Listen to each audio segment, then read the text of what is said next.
Hey everyone, I'm Chad Dales, and this is the latest Trade to Black podcast. And let's get into the big news. A major development out of Washington today, and it's one the cannabis industry has been watching very, very closely. Terrence Cole is now officially the new DEA Administrator. The cloture vote confirmed him in a razor-thin 44-43 vote earlier this week, and with the Senate's confirmation now complete, Cole takes over as DEA Administrator, giving Trump's pick the authority to lead the agency at a critical time for cannabis policy. This is a big step forward because for months, the DEA has been operating under acting leadership. Now, for the first time in quite a while, there's a permanent leader in place. So, what does this mean for the rescheduling process? What could it mean for enforcement? And how should cannabis operators, investors, and advocates interpret this? And with that, let's break it all down. First, let's look at what happened. This was one of the closest confirmation votes we've seen for a DEA nominee in years. 44 senators voted in favor of confirming Cole, 43 opposed him.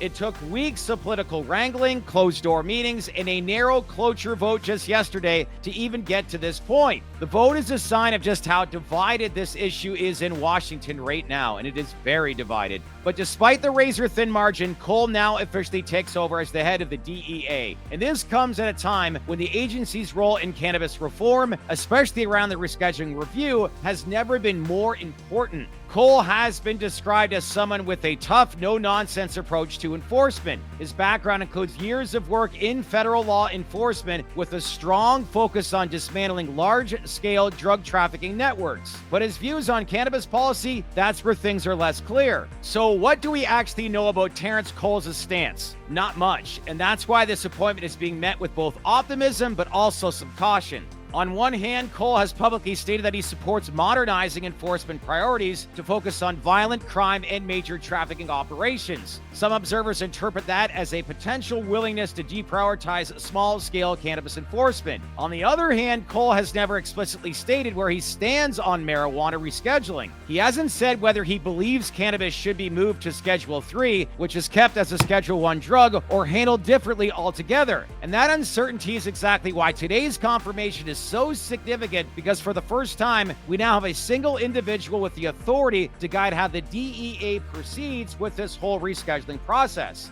So why does this matter? For months, the DEA has been criticized for moving painfully slow on its review of cannabis legal status. The Department of Health and Human Services recommended moving cannabis from Schedule 1 to Schedule 3, arguing that it has accepted medical use and a lower potential for abuse than substances like heroin, which again is common sense. But since then, the DEA has been silent. They've offered no timeline, no clear updates, and no indication of where this process is headed. Part of that delay was because the agency was under acting leadership, which historically makes major policy decisions more difficult. Acting administrators tend to play it safe, avoiding big moves without a permanent leader in place. But with Cole's confirmation, it changes everything. Now there's someone officially in charge, and that means a plan of action, whatever it may be. It can finally get underway. So let's get this going. But again, I can't stress on this enough. We still don't know how Cole personally views cannabis rescheduling. He could push the process forward, he could slow it down, or he could hold the line until Congress forces a broader decision.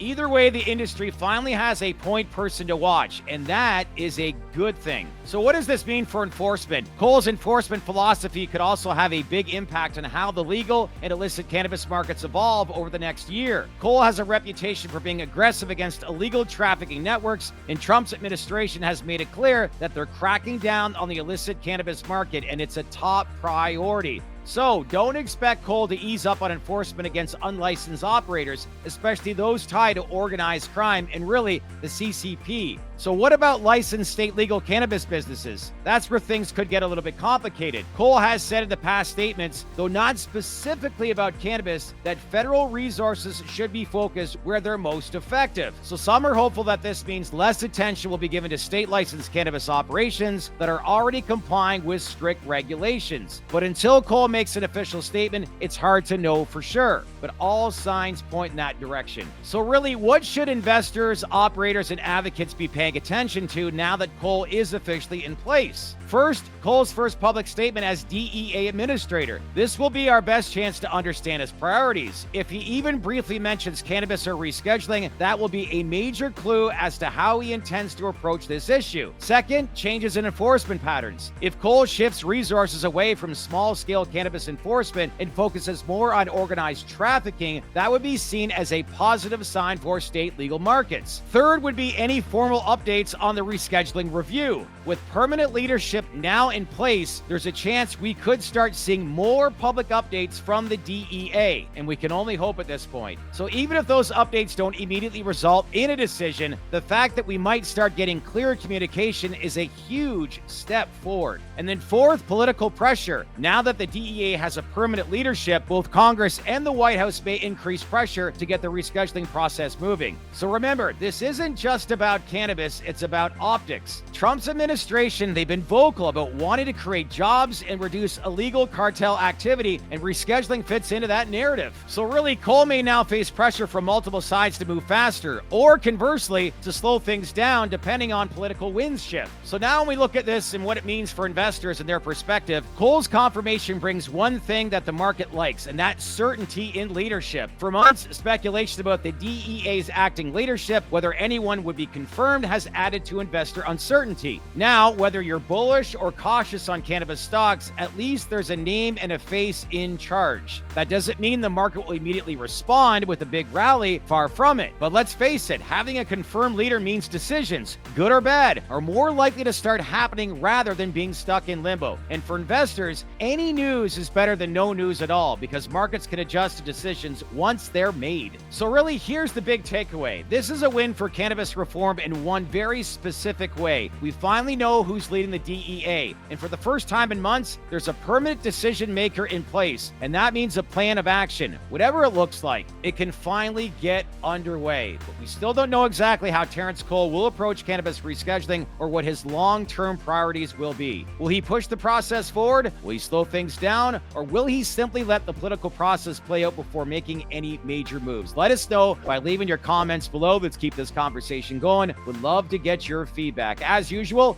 if you like this content we produce, make sure to give it a like, subscribe, and smash on that bell for all notifications. A big announcement made and a very big incremental step when it comes to cannabis reform. One way or another, we're about to finally get some answers that we've been waiting for a very long time. In the meantime, enjoy the rest of your day. And like I always say, stay open-minded, stay connected, and I'll see you next time on our latest Trade to Black podcast. I'm your host, Shad Dales, and thanks again for watching.